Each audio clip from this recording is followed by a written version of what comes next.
Welcome, everyone. Thanks for being with us today. Right here as we're getting ready to go into the holidays. I know it's a busy time, so thank you everybody for making the time to be with us. We appreciate that. I know George just sent a text, so he will be here, so he'll slide on in here in a moment. But we'll go ahead and get started to be respectful of everyone's time. And I think Matt or Carrie, which one of you are kicking us off? I'd be happy to kick us off. Okay. So, but first, we'll go over the agenda if you want to. Okay. So any questions on the agenda? Okay, do you have a motion to approve the agenda? Second. Okay, all in favor? Aye. Thank you very much. And I think we don't have any minutes to review on this, do we? Correct. Okay. All right. So with the agenda approved, then I guess next up is public comment. No one online. Okay. With no public comment, moving right along. Here we go with our general obligation bond project discussion and timeline. Thank you all. So, just a reminder, this commission does not necessarily have purview over this decision for Go Bonds. However, we felt it necessary to have the discussion within the committee to see kind of what the process is, how these have been selected, and what kind of project implications it will have, specifically in a public forum. So we can so I outlined some points of discussion. Really, this is just going to be an open-ended format, but I would like to hear both school systems regarding these topics. So I can go ahead and let you all take the If that works for you too. So today's point, y'all, is just to have a formal discussion. And that's all we're doing today. Okay. We know that there's a Board of Commissioner work session happening at the end of January. So we want to make sure when we go into that work session, we are armed with the latest, greatest knowledge. Barry, you run this how you see fit. However, we do have questions that we can walk everyone through.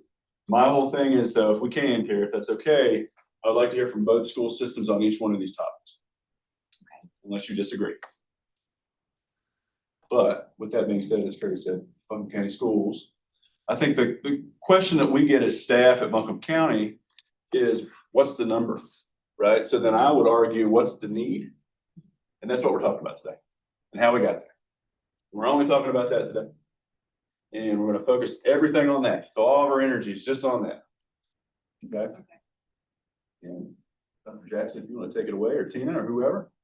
Sure, absolutely. And so I certainly want to start by saying thank you for the opportunity to have the conversation. I think that's incredibly important.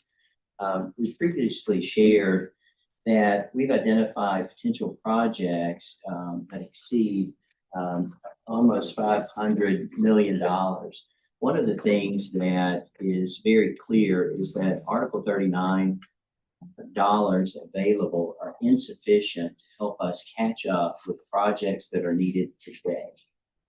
As with all capital projects, roofs continue to get older and continue to fail, and HVAC systems continue to get older and continue to fail. And so there's not a point where you can say we are completely done and done for forevermore. However, just it is what it is. We are behind in the number of projects, and seemingly we'll never be able to catch up. The potential possibility of a bond, a general obligation bond, would allow a separate stream of funding, which would then allow us to catch up on some major projects while allowing Article 39 to continue to do the things that it's done. And so the second question, I don't want to rush ahead, but I will say that in identifying the $500 million plus in projects, one of the things that we're aware of is that the commissioners will share, if they're interested in a general obligation bond, that they believe that this particular dollar figure is what makes sense financially and what would make sense to the voters. And within the $500 million, we would prioritize to that number. And so understanding that all those projects will need to be done as we're looking at things like We've got to replace Glenarden Elementary School. We've got to finish the project at W.D. Williams Elementary School. We've got to finish the mechanical systems upgrade at North Buncombe High School. We need to finish the front office reconfigurations at our schools.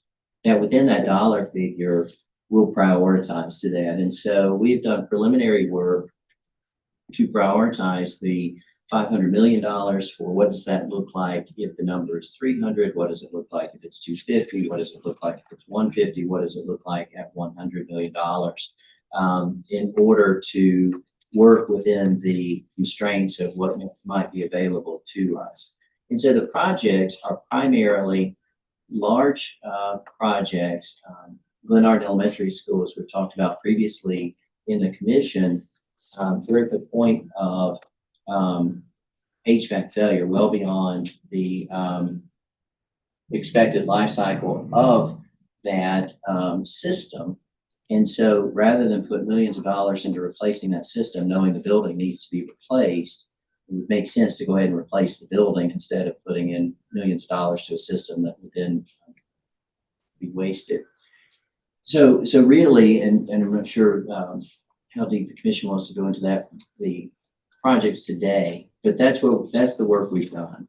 And so, for example, taking the $150 million mark, at that level, we're looking at replacing Glenarden Elementary School, completing the construction that we're underway with at W.D. Williams Elementary School, and then the North Buncombe Mechanical Systems, finishing that, and then finishing front office reconfigurations at our schools across the county, which has been a large project, and the commission's aware we've been doing 2 or 3 schools per year.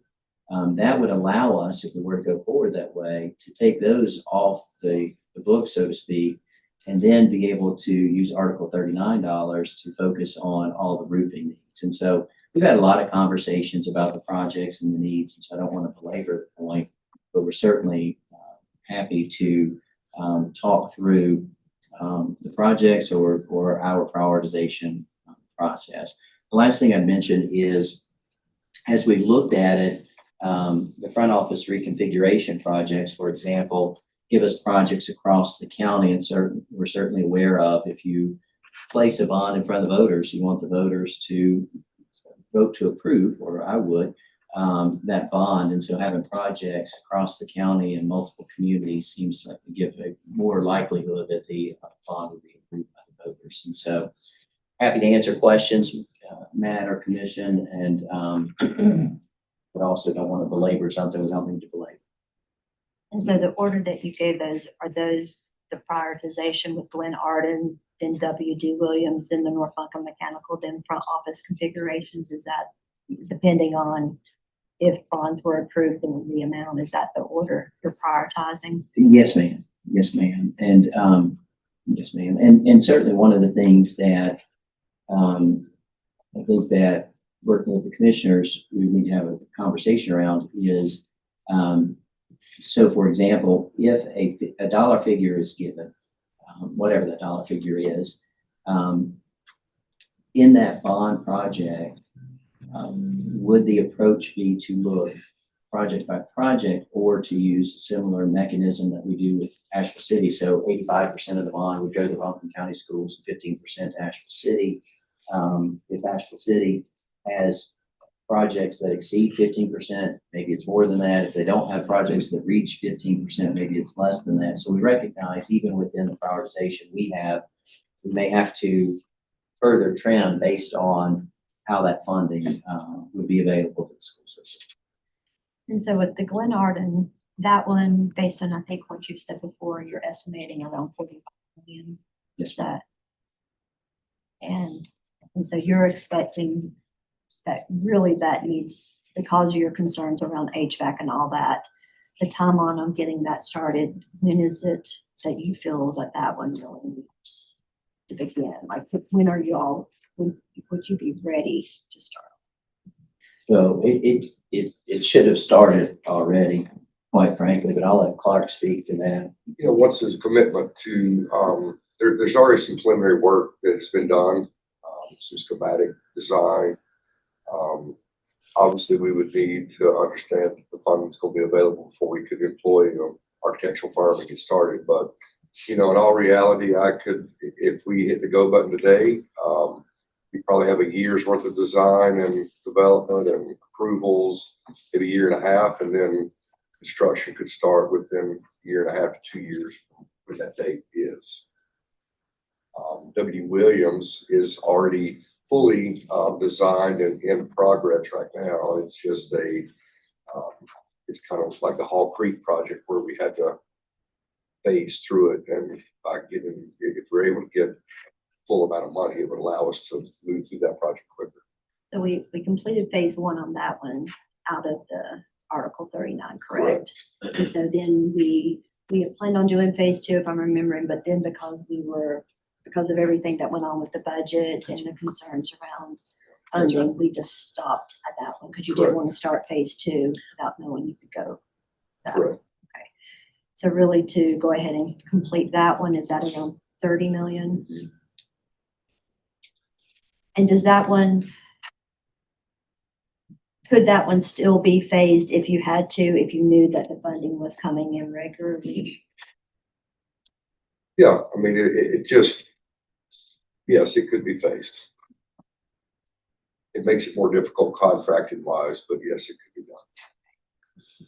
And the cost is definitely increased if you do it that way. So the new school of Glenard doesn't have this 2 years. Do you have enough Band-Aids to put on the current HVAC system? Make it. Yeah, I mean, we've always been able to keep things working. It's getting harder though, because parts availability is how the world is moving. It's how they control the life expectancy of a unit. But I think even, there's going to be a year and a half to 2 years worth of time to get started. So I think time is of the essence to the startup process. Get the design done. And then, obviously that 45 million could become 43 million. It could become 47 million. It could become, that's kind of a ballpark that we've used in the schematic design to come up with that number, but we don't honestly have a true design to know what the number looks like. And so what would the cost of the design be to get that? I mean, on average, you could figure 7% of the total cost. And that's a rough number, 7 to 10%. And that would be the full cost of the architectural work, architectural engineers. So Does the that entire include project. all soft costs or just those two? Does Excuse me, that include all the soft costs or is it just those two? that would include the soft cost. You Yeah. think 10% of all? What's the 45,000? What, are you basing that on square footage, anticipated square footage? And kind of historic, what DPI is putting out as typical construction costs, plus what we've seen, work we've done, and just talking to other school systems that have built similar sized buildings. So I have a couple of questions. The first, a statement on the first part, and that is all of these that are listed as top priorities are all facilities. There's no athletic funding requested. It's all facility issues that must be addressed. It's not a want, it's a need, right? Well, and even to your point, and going back to what Dr. Jackson mentioned, it depends on the number. If the number gets up Sure. higher, we may throw some athletic facilities because, once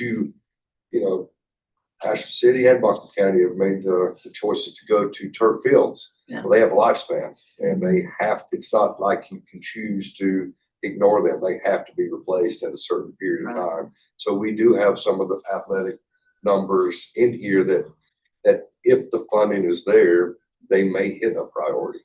Okay. But if we go with the lesser amount, 100 or 150 million, then these are the priorities. And second question is, you mentioned the lobby reconfiguration, which I totally believe in.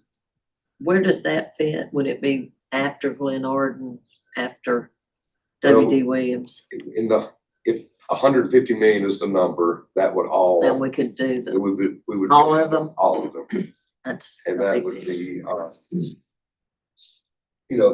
that work would happen simultaneously, and then we would just have to figure out the best way to handle that school by school, depending on, Sure. some of them can happen while school's going on, some of them have to be done in summer, so, I would think if the monies happens at one time, that's a 2 to 3 year process to get them all completed. I was at school this morning that, it's really at the top of my list because the school I was in, there's no easy way to get to the office. And for the office to see, I mean, there's 2 different doors. And a lot of times they're having to get up and go to, and it's not just from here to there, it's going down long halls to sit, to make sure who they're letting in. And so, I think that's an important thing for every school building in this county, right, to have that same consistent, I agree. Okay. it's a needed addition. Thank you.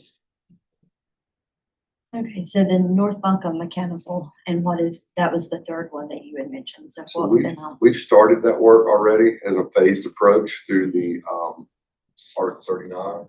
And that would, we'll go back again, what Dr. Jackson was saying, that by on these larger projects, if we could take them out of the 39 process, it would allow us to get, be able to handle some of the $100,000 to $500,000 repair jobs, roofing, HVAC replacement type things, that need to be a priority, but haven't been able to make it because we've got to do these larger dollar figure projects that kind of soak up all the money per se. and how much would the North Buncombe Mechanical one? It's estimated at 30 million to complete, but that number again is an estimate. Once we had to do it such a phased approach, I think it would be that number cheaper if we knew we were doing it all at one time. And then with the front office configurations, what's the amount on those? The total number on that is, it is almost 30 million, 29.8, right around 30 million. How many schools are left? 20. I think you asked the question. I should have a number off the top of my head. It's 29, I think. It's roughly 29 left. You said 29.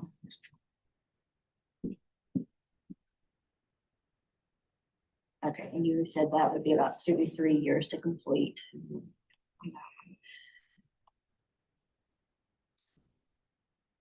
And then I think at the last time we met, you mentioned it was gonna be going before your board. You weren't calling it a facility study, but what did you call that? So we're doing a capacity study. We've actually started that work, deliverable for the work. We're working through NC State, who does a lot of the work across the state with school systems and counties. The deliverable is due to our Board of Education in May.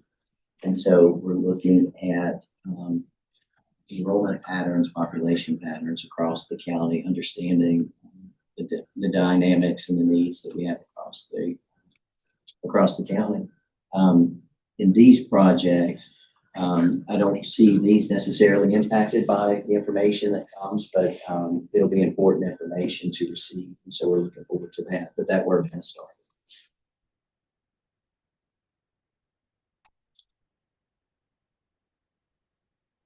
Realistically, you think 150 million is probably the cap, we can ask for on it. That's kind of the number that I've heard, and that number feels like a good number in terms of getting these really large projects kind of taken care of, which then kind of allows Article 39 to be able to address some of the things it's supposed to address.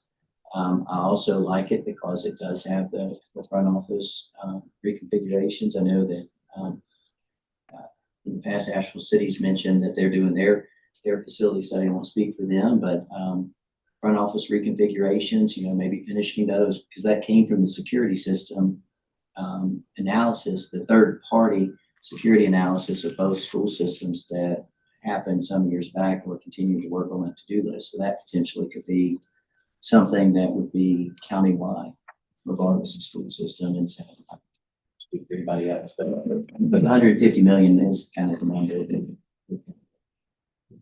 And with that math, whenever, I know we've run some numbers on bonds and then like the tax increase and all that. Do you remember on 150, maybe state it for 100 and 150, just so we're all aware? So $100 million, given certain constraints, markets and things we can't control, $100 million is pretty much the equivalent of a 1 cent tax rate increase. So if you throw another half of that on, you're looking at 1.5 cents.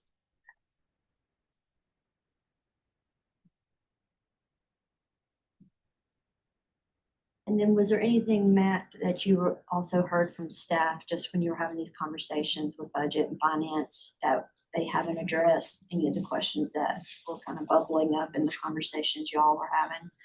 No, I think the big thing for us, y'all, and you know this, is like, so if I'm hearing this correctly, I'm gonna repeat some stuff, Terry. If we were to go start modeling things out, the order of priority is Glenn Arden, $45 million, W.D. Williams, $30 million, North Buncombe Mechanical, $35 million, front office configuration, district-wide, 29-ish schools, $30 million. And it is 29 schools. 29 schools. We feel good about that piece, Terry. That comes up. And the other thing is about in our world, y'all, we like plans and studies and we like foundation to build decision. So I think the big question here is this supported by a study, right? And we've had the conversations. That's the only other thing, Commissioner. But then we just talked through that. So I think we could. Yeah, I think that is always a question that we do get. It's like, the question is like, is this supported? I know the city schools are doing their facility planning, and that's been a question that other commissioners have asked me, staff has definitely asked. So I love that question because it'll be a question that's asked by voters. If we take if the commissioners put a bond before the voters. So in this case, one of the things that I appreciate is that, for example, with the front office reconfigurations, that is supported by the study that was paid for through Article $39, as I understand, that said here are the security items, and we've been working on that since. And so that certainly is. The Glenn Arden project, there was a study done by the school system that looked at the cost of essentially gutting the building, rebuilding it as we did at Hall Creek, and are doing in kind of a hybrid model with W.D. Williams, or building a new building next to it. We have plenty of land there, and so we have that study as well. And so certainly we have that information, and we already have that, and so that makes it really easy. I do want to muddy the waters a bit and then kind of run away from it, but it's potentially could be really good news for the county, perhaps a silver lining, but something that we are beginning very introductory work around, and that is, as I'm sure the commission members are aware, the North Carolina Department of Commerce has reclassified Buncombe County. We have historically been a Tier 3 county. We are now a Tier 2 county. I don't think that's going to last very long. It was caused by the hurricane. However, because we are now a Tier 2 county, that allows us access to the needs-based public school capital fund grant. They just recently gave $392 million to school systems across the state. It's been going on, I think, roughly 15 years. So I was able to secure one of those in the district I previously served. However, we've not had access to that as a Tier 3 county. We're now a Tier 2 county, and so we can apply for that. And so potentially what we're looking at is the potential to apply for that funding to replace Glenn Arden Elementary School. That's not in any way a given. Because we are a Tier 2 county, that will potentially be a Tier 3 again. We don't know how that will work on about folks to make those decisions. I mention it here simply to say that we're trying to explore every avenue for funding we possibly can. If that were to work out, there would be some sort of matching that the county would be responsible for, but it would be a tremendous cost savings, which would then allow for other projects to bubble up to the surface. So In addition to this work we're doing, we're also trying to take advantage of an unforeseen opportunity.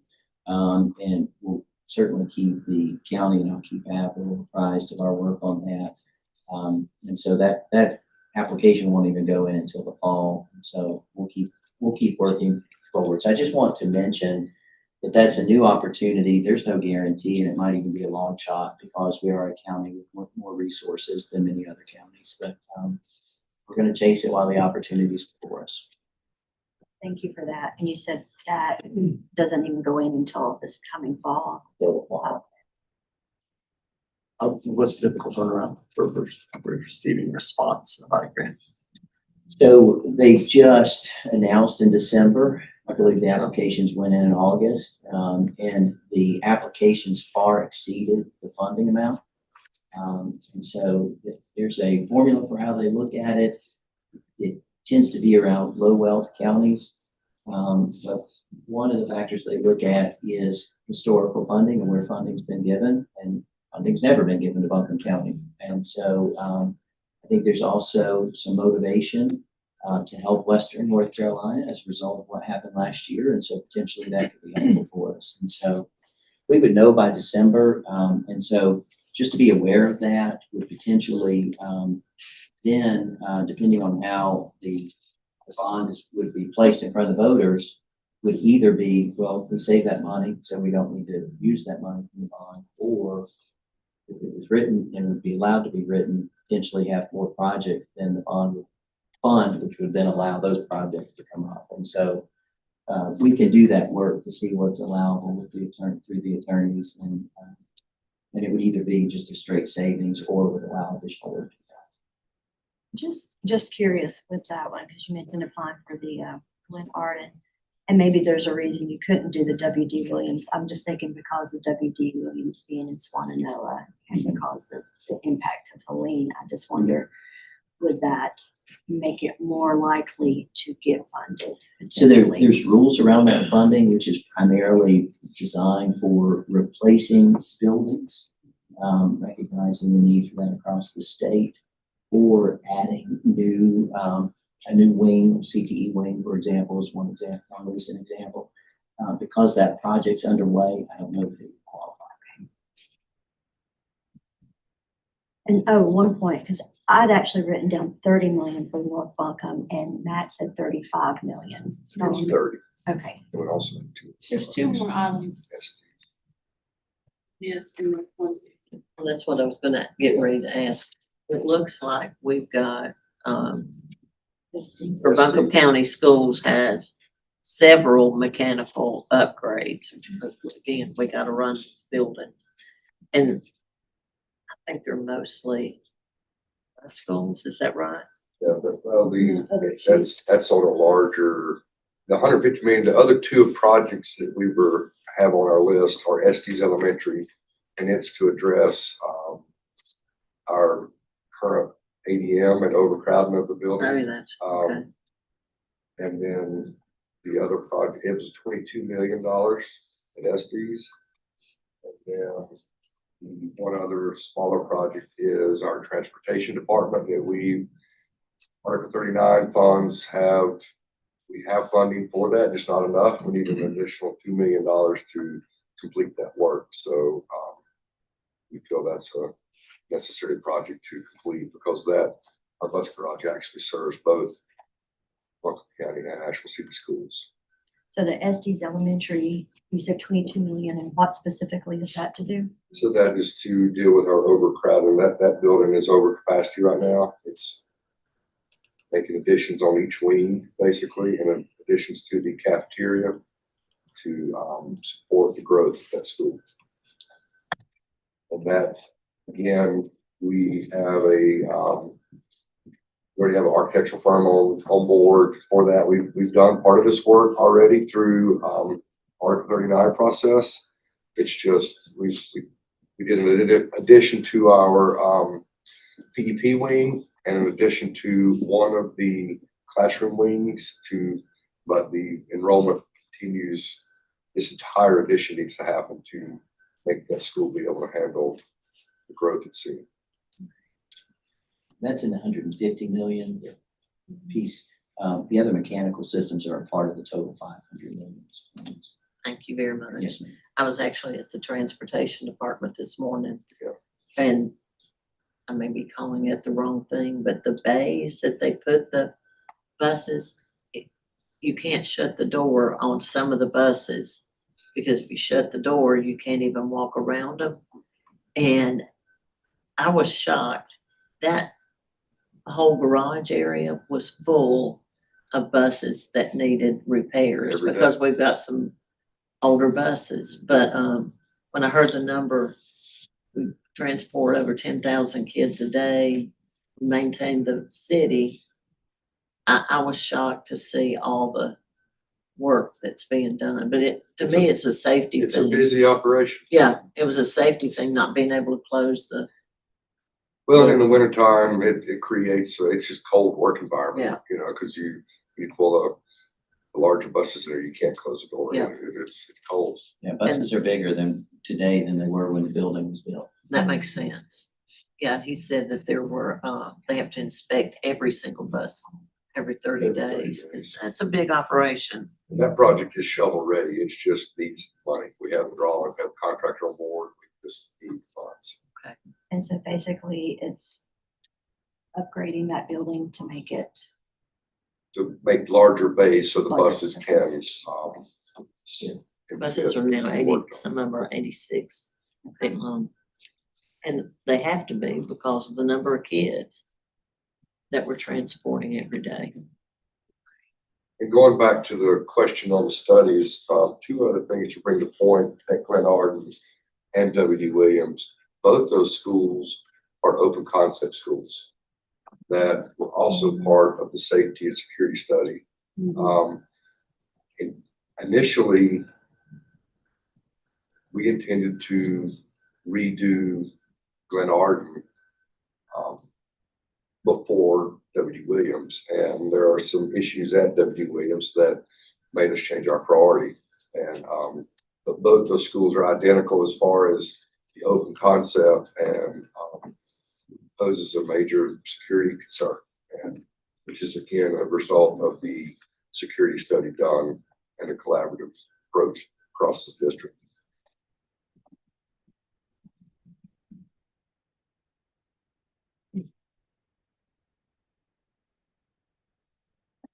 Commissioner Rose, are you able to hear us over there? Is that hard to hear over there? Yes. If everyone wouldn't mind oh, making it up just a little bit, maybe a little louder. if you don't mind. Thank you. Okay, I'm just looking through the rest of these questions. Were brief. We discussed the data. And basically, why, you've addressed the why now and the GoFundMe. And so then the last question that's Matt had on there for you. What is the approach? Oh, you probably don't like this question. But we plan for it, and I appreciate the question because certainly in public service and particularly public education, we always have to have 4 different plans for all the contingencies. If the general obligation bond doesn't go forward through commissioner decision or the voters don't approve it, we will continue to seek funding like we're trying to seek this needs-based capital funding grant. We'll continue to work within the confines of Article 39. We'll continue to do our best. Now, we recognize that we are falling behind and will continue to fall behind and potentially could wind up back where we were in Article 39 became a thing in Buncombe County because of the state of where we were with school facilities. And so we certainly don't want that. We don't want to repeat history, and that's the point. So we'll continue working and seeking funding, and we'll utilize the processes that are in place for us if it doesn't go forward. Thank you. Any other questions from any? Just out of curiosity, is this the possibility of consolidation still hanging out there affect this at all? Thank you for the question. It's one that Dr. Furman and I have the opportunity to talk to lots of public groups, and we always get lots of questions about that. And so with these particular projects, I don't believe so because of where the schools are located. They're not schools that would be potential schools that we would close because of geography. And so I don't think consolidation would impact any of these projects. No, and that's, timing wise, if any project possibly could be a front office reconfiguration, but we could, if it comes to fruition, then we could all have, by then we'll, could have some thoughts and push these schools might be on the question and push those to the very last so that we make sure we don't do something at a school. But that would be the only, just because it's hitting all 29 schools, or not all 29 of our 45 schools. So but yeah, we could be smart about that, how we do the projects. Thank you, good point. Matt, anyone else, any questions for Buncombe County before we move to Central City? I think the only question I have, drawing this back to the School Capital Fund Commission, is if let's say we go to the commission either says no or they do a reduced amount, where goes the voters? The voters say no. Would we anticipate these projects jump to the top of this list here?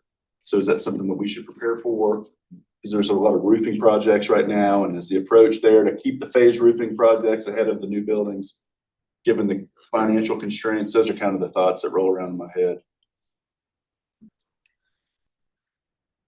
Answer that. Yeah. All right.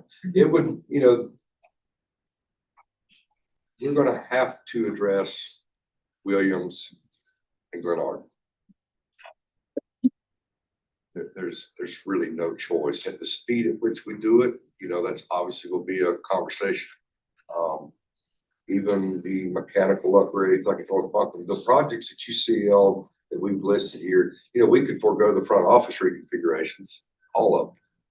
I don't know if that's a smart thing to do, but we don't have to have them, I guess, if it really gets up to. So we would have to go back to the drawing board and get into phased approaches on like we have forever. It's just, it would really be nice and be impactful for the county, in my opinion, to be able to really knock out some of these larger dollar figure projects through a different method that would really free up 39 to do some impactful things as well. Just more of them. Thank you. All right. Thank you all. Thank you. And Asheville City. Yeah, thank you. As has been mentioned, we are in the midst of a feasibility study looking at every single one of our buildings and campuses, looking at enrollment projections and evaluating the current condition of so we're just now kind of getting updates. We don't have a prioritized list as of the moment because what we're finding through the initial phases of this study is some really great information it's just really saying to us, we've got to reprioritize what was on our list to some potentially new needs. So I'm going to let Ms. Dockery and her team kind of talk through, what we're seeing so far. Okay. So far, our study has indicated similar things. We have aging building systems, HVAC, roofs, plumbing issues, just similar issues as Buncombe County schools that we need to address. We've had some deferred maintenance, just trying to make decisions by prioritizing, which is compromising and compounding some of our repair needs. But one of the bigger things that are happening too is our electrical infrastructure has to be updated to keep up with the times. Sorry, Clark, I looked right at you and I forgot your name, which is so embarrassing as we grew up together. The same thing, like we're kind of priced out, like they're built not to last. It's hard to find the parts and availability, and it's hard to keep up with that. We've already uplifted a lot about the security needs, but something also unique to Asheville City Schools is a lot of our perimeter control has been a big concern. Our two largest schools are in the city, and it's harder to do that. So we really have to spend some energy and really fine-tune our systems for perimeter control and our secure entries. We have, just like Buncombe County, started working on our security vestibules in all of our schools, but we do need to continue that project. The study is going to align with that, saying the same thing so far.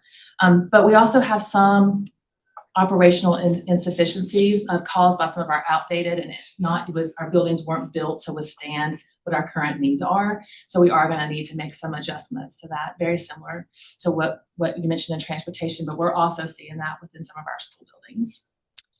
And we shared with the board, our board, that we also want to look about making sure our classrooms are ready for the future. And what do we need to do? So that the study is going to help us emphasize that and help us prioritize our needs around what to make responsible decisions on how we spend our money and invest in future investment of our schools. And it'll also address, we have right now central services spread over 3 campuses. We can't fit all in one of our spaces. So we are at Mountain Street, 441 Haywood, and some services over on 90 Montford. So they're looking at, what would it look like for our school system to potentially renovate a building or put an addition on so that services would be housed in on one campus, and then some decisions on what could be done, if we have open campuses, like what could we build or create there that might be something like teacher housings, and, so we're looking at some more innovative opportunities as well as partnerships with communities to provide after school and pre-K. So there's a lot of things, a lot of variables going into this feasibility study to say, what could Asheville City Schools provide as when it comes to facilities and schools that are going to be ready for 21st century learners. And remind me when you expect the feasibility study to be. April 9.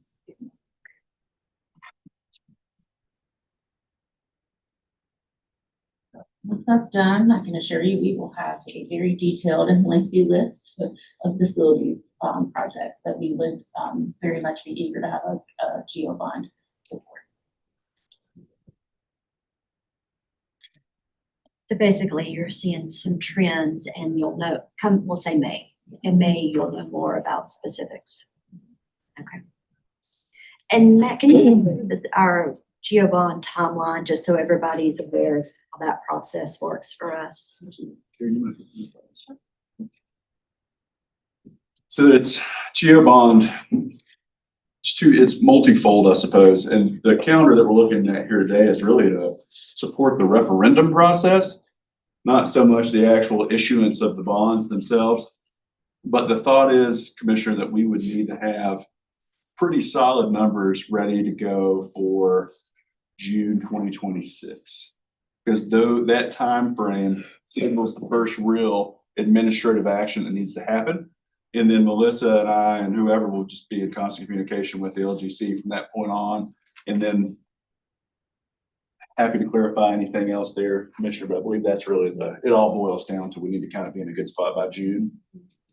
Which is, if we back up a little bit, we know that this really isn't in the purview of this commission. So questions may come up of what does it look like after today, right? Like, so and it's going to fall on our Board of Commissioners, right? So I do anticipate there being continued collaborative conversations. Certainly there are things that would happen prior to June, such as getting numbers, which we feel pretty good about the Buncombe County School side, and Dr. Furman, and we completely understand about the feasibility study stuff. So we're bumping up against some timelines there. And then I think if we're thinking even deeper than that, what happens if School Capital Fund Commission meets again in February, and then we meet again in April, and we have a prioritized list for Article 39. And then we're kind of marching through this and saying, well, we know Glenn Arden, W.D. Williams, et cetera, will be a GEO bond. And then November happens and it's squashed. I'm not saying it would be squashed, but if it was, then do we need to pivot and be prepared to kind of come back? So that's a little bit beyond just this administrative. Yeah, and I'm happy to go into any of these steps, but I think they're all pretty straightforward. There's public hearings and meetings, and then voting, and it's pretty straightforward on this part. So, Yeah. Does anyone? And I didn't want to shorten our time with Asheville City, so we'll go back to that. Does anybody have any more questions for Asheville City, where they are? Well, I would ask Asheville City, based on this timeline, do you feel like there's any, well, I'm thinking, for example, public notice, public information sessions, public hearings and all that. Do you see any challenges with the timing of the feasibility study and the results of that with informing the public about what possibly could be on the table for Asheville City? No, because similarly, we have to be able to pivot. We have to have a floor plans for everything. When money we've worked together when we knew the capital commission ask was gonna be significantly less, we had to pivot. We already have a list. We are having to fill in needs, things break, and we're constantly having to do that, but Feasibility study being done in-house, no. What was your question, man? feasibility study done in-house, or is it outside consultant? Oh, it's an outside consultant. We do have a leadership team that is school-based, district-based, that's working with them, but it is a firm that's running the study. So you said two things, and I certainly understand the feasibility study. But help me with, when you said perimeter safe, making sure the perimeter of schools are safe. Will you just give me an example of what you're talking about? I mean, is it the lobby, or when I think of perimeter, I'm thinking about what's going on? It's the grounds. If you It's the look grounds. at Reynolds High School, Reynolds Middle School is a great example of really strong perimeter security. Irwin, we just have not been able to do that in Asheville City. And the time has come where we need to be more. So you're talking about like gates and We're not exploring just all our gates, but the options. Yeah, gatekeeper. all of our options, different types of surveillance, not necessarily gates, but just being really mindful of making sure our campuses are as secure as possible. Safe schools is a priority of mine. It is mine as well. Absolutely. And then the other thing was classrooms ready for the future. Yeah. Give me an example of what you're thinking about. Oh, I love it when she lets me talk about this. You love to talk about that? Okay. So, I mean, our classrooms are built very sterile. Some of our older buildings, the four walls, and there's a way we move kids about our buildings, and it's just very kind of locked in. And there's other ways we can be more creative with our space and open it up to be more inventive. We're preparing children for jobs that we don't know exist yet, having adequate access to technology in a different kind of way, being able to expand our classrooms outside. A lot of our school leaders really do want to explore outdoor learning spaces a little bit more, even at the high school level. And so there's lots of opportunities to grow and learn from that. So just using the current research to help us plan for what we could do in the future. Yes. Mhm. Thank you. Yeah.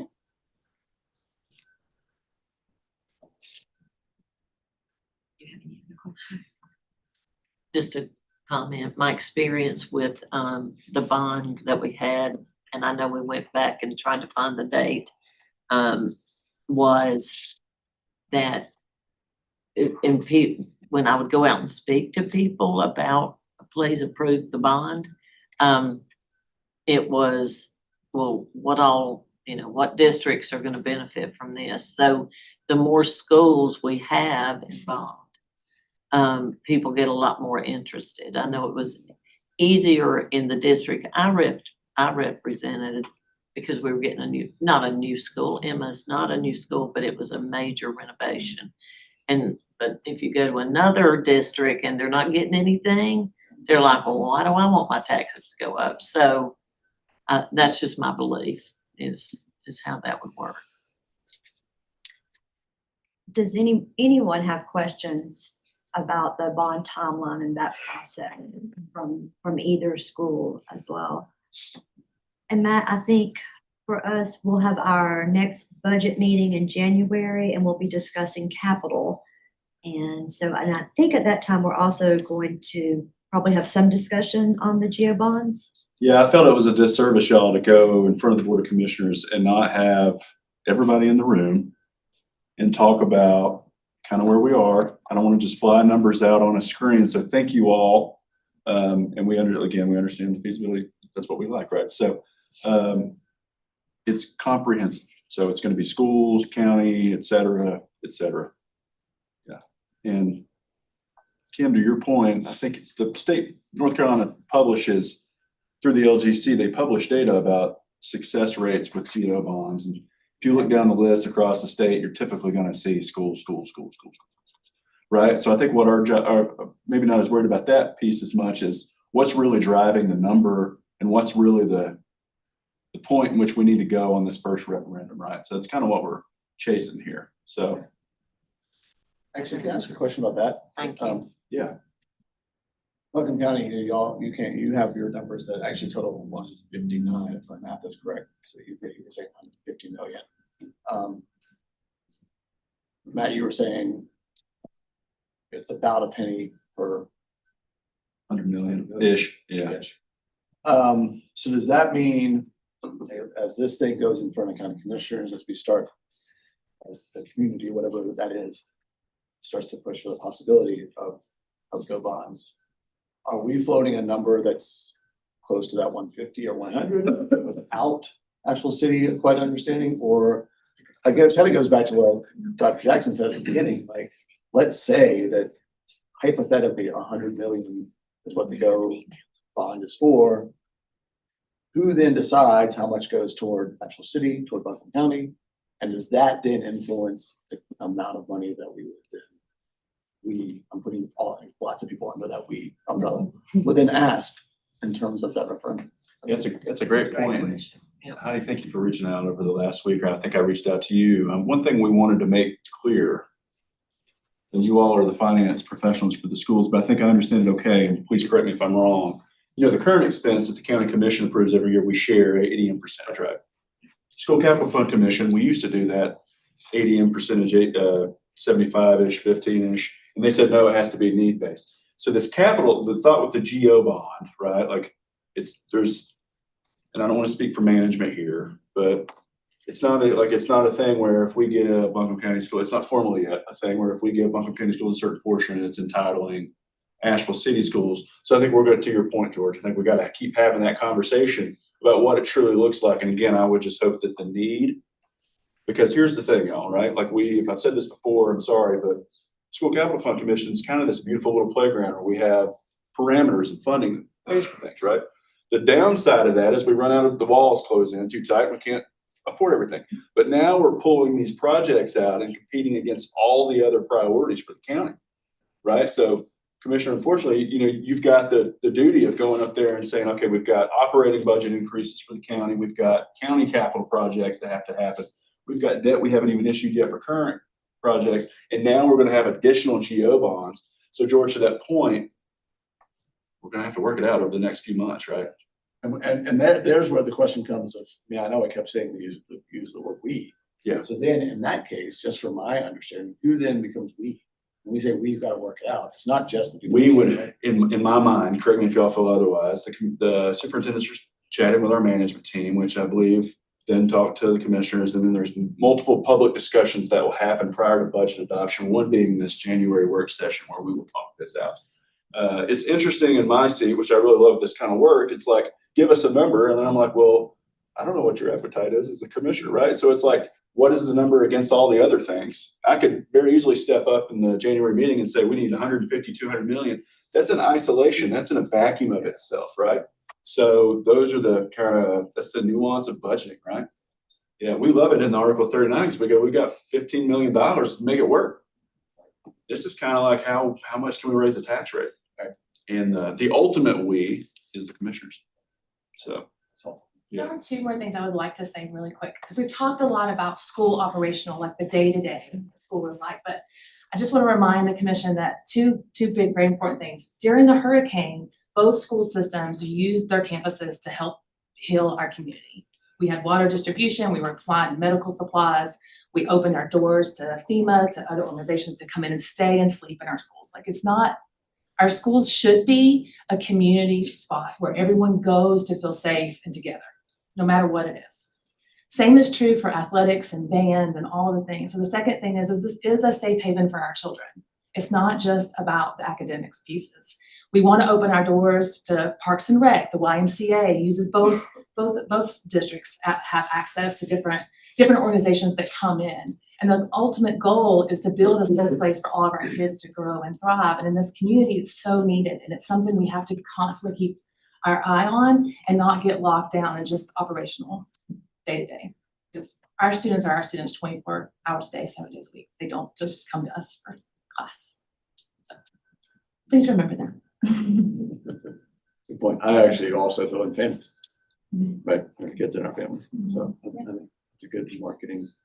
Yeah, thanks. Having worked on, I'm sorry. Yeah, go ahead. Having worked on bonds before, I also recognize there's no easy button when it comes to the LGC and all those hoops they make you jump through. So here, the schedule says that you would have to submit the application in June, which would mean you have to have the application done, which would require the amount, which would require the, so what is that as we back that timeline up? I guess that window where you think that amount may be determined so that we can make all the pieces fit together. No, I know what you're saying. Yeah, we're one meeting closer than where we were before. We have more concrete numbers. And I think it has to be worked out at some level, Dr. Furman and Dr. Jackson, what it looks like between the other two school systems, so that staff can deliberately convey what a number would be in competition with everything else. So yeah, I mean, we can turn those around pretty quick though, those applications. So I think as long as we. So those discussions and stuff would be, the ask would go to the Board of Commission. It's going to need to align to our budget adoption so we can fairly give what decision we're asking our Board of Commission to make. Because that decision is going to ask for additional tax revenue to pay those bonds. So Matt's key word over there is how that competes. When you have all of the other needs, it also becomes to where it's like, when you go to ask for additional taxation of your community, it's not about saying if we don't approve 100% of the ask, that means it's equivalent to those aren't the highest needs or we don't agree with the needs. It means there's an amount that I would say, convey to the commissioners when they're going to approve and adopt a higher tax rate is how much is affordable? How much can you truly pass on to your community without overburdening that taxation, that authority to pass that taxation on to your community? So keep that in mind. I hear all of these needs. I feel they're very well justified with lots of factual data, lots of studies. So are all of the county capital projects, or the competing operational needs for additional staffing, for emergency preparedness as a result of all of the plans and things we've adopted community-wide. So please keep that in mind as we come up with that number of what that'll ask. And know that when we go through to say the application needs to go to the LGC in June, as you start backing that up to, if we're having to massage a number, it needs to kind of really stay in sync with where the county's budget adoption. So you go through like a recommended budget, and you go through these public hearings, and you get through final adoption. We need to have those numbers in sync and be able to communicate that as the commissioners are asked to make those final decisions. We asked that, Melissa, I asked John. So John thinks that, and this could change, I guess, but they think the budget adoption will be that first meeting in June, which just happens to line up with this, right? So then I also asked the question, okay, we're going to get out of this and we're going to return back to our regularly scheduled programming and talk about school cap, but that doesn't mean you get to ditch me and Carrie because we talk about all the debt and capital, right? So the thought is going to be just making sure we all go through the process, like Melissa said, with John and John's team and Avril. I know it's hard when you got your feasibility studies not happen until the very, very last minute. That's just the game we play, right? So, and then beyond, just one more final comment about this calendar. Beyond this point, let's say if it's approved, then we get to fund the next calendar, which is when do we actually issue the debt, right? Like we get approved for 150 million, but we don't necessarily always issue 150 million at one time. So then conversation will continue to happen. So hopefully this was beneficial to folks. I think we all work well together in this room. We have in the past. I think it's good for us to come together before we go throwing numbers around publicly in January. So, Commissioner, unless you feel otherwise. Any other questions or thoughts? Thank you again for the opportunity. Thank you all very much. And thank you to Matt and Carrie for pulling this together, and for all and Melissa for all of your work. And as we work through all this, and I do appreciate us all working together. To your point, it is we, that is our community. So it's incumbent upon us to all work together to figure this out. So thank you all. And I hope you all have a wonderful holiday season and hope you enjoy good times with families and friends. And with that, do we have a motion? Yes. Second. All right, all in favor? Aye. All right, thank you all. Thanks.